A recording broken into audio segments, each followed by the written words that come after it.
Hello YouTube, Jacob here, and today we're going to discuss evolution. Now evolution has basically become the religion of the United States, of the secular world.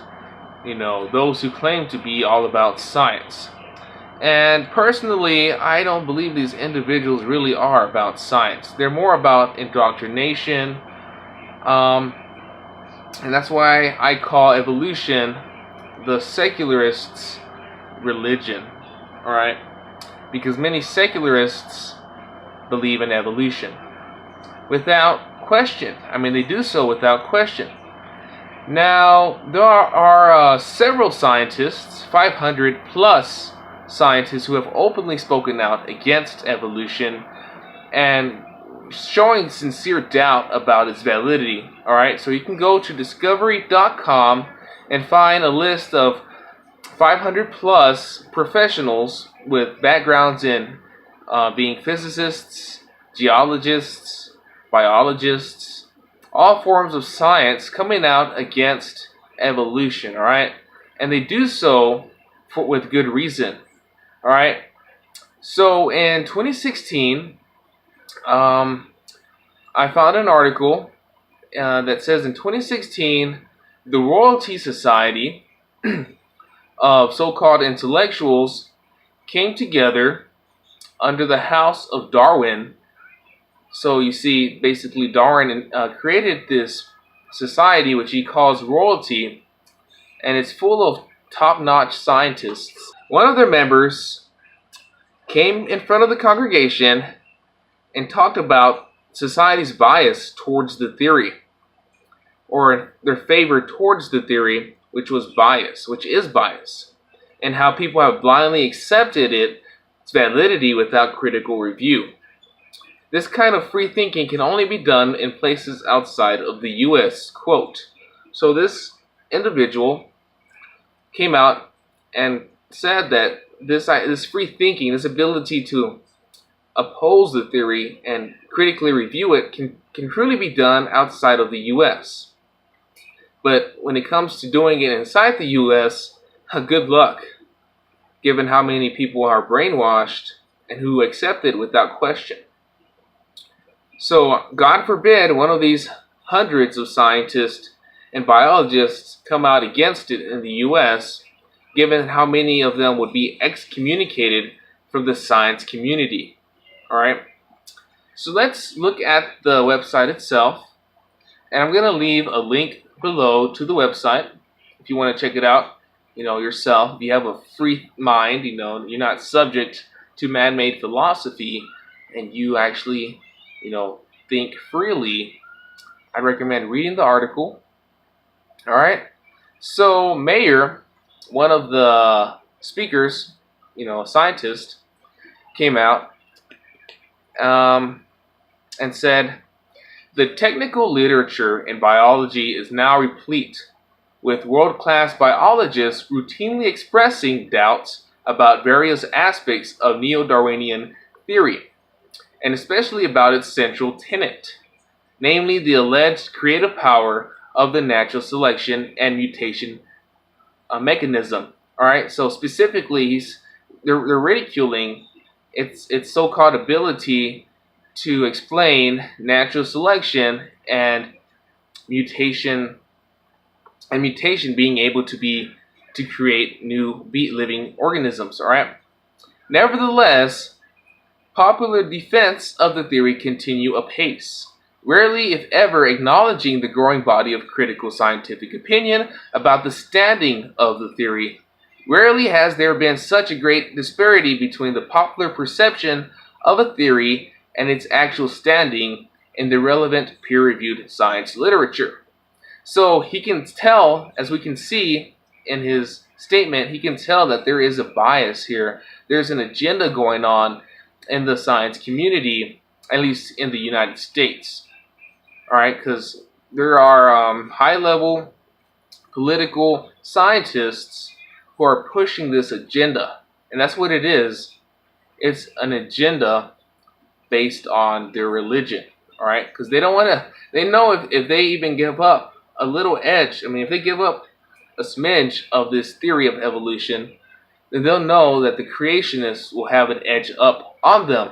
So they're just pouncing in our children's head. Evolution is true. Evolution is true. Evolution is true. And you have all these gullible children who don't want to believe in God, accepting the theory as valid, as complete fact, simply because the experts say so. All right, or the so-called experts, should I say. So the opening presentation at the Royalty Society conference by one of those world-class biologists, Gerd Muller, underscored exactly Mayer's point. So Mayer got support from a world-class biologist named Gerd Muller, who brought up 4 points. He brought up 4 points against, or 3 points. He brought up 3 points against neo-Darwinian theory. All right, and these are the points. Point 1. The theory cannot explain the phenotypic complexity.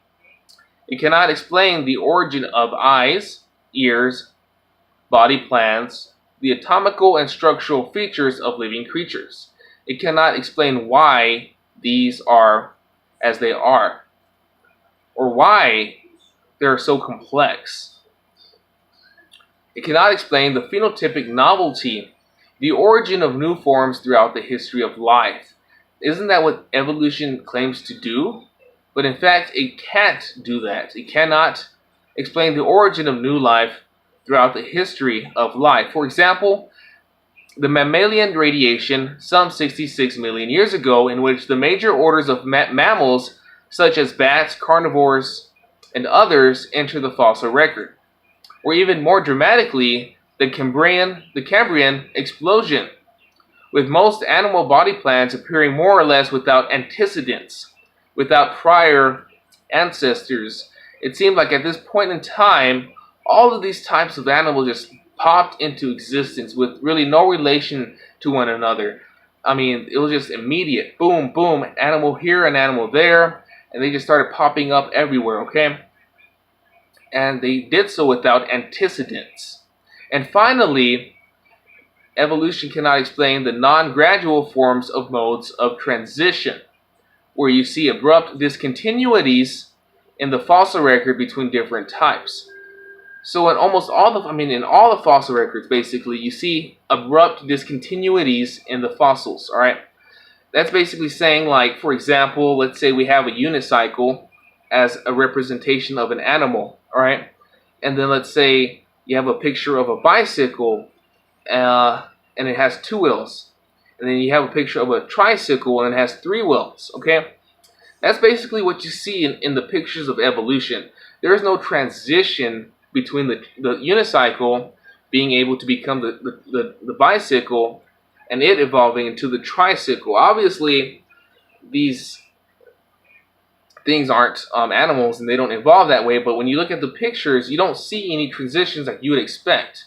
You would expect to see mutations slowly, after over a long period of time, growing to becoming something new, right? And we don't see that at all.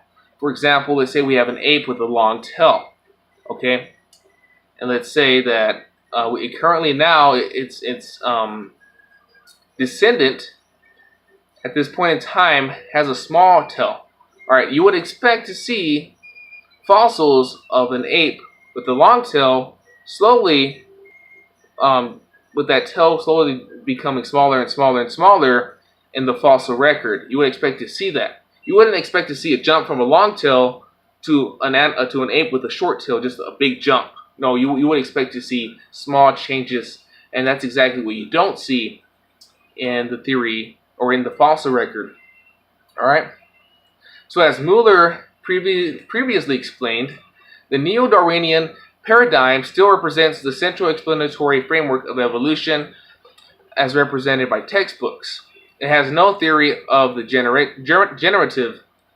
In other words, the neo-Darwinian mechanism of mutation and natural selection lacks the creative power to generate the novel anatomical traits and forms of life that have arisen during the history of life.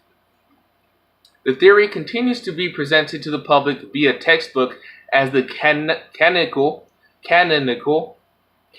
sorry for my bad pronunciations, understanding of how new living beings came to be, reflecting precisely the tension between the perceived and actual status of the theory that Mayer described in Darwin's Doubt.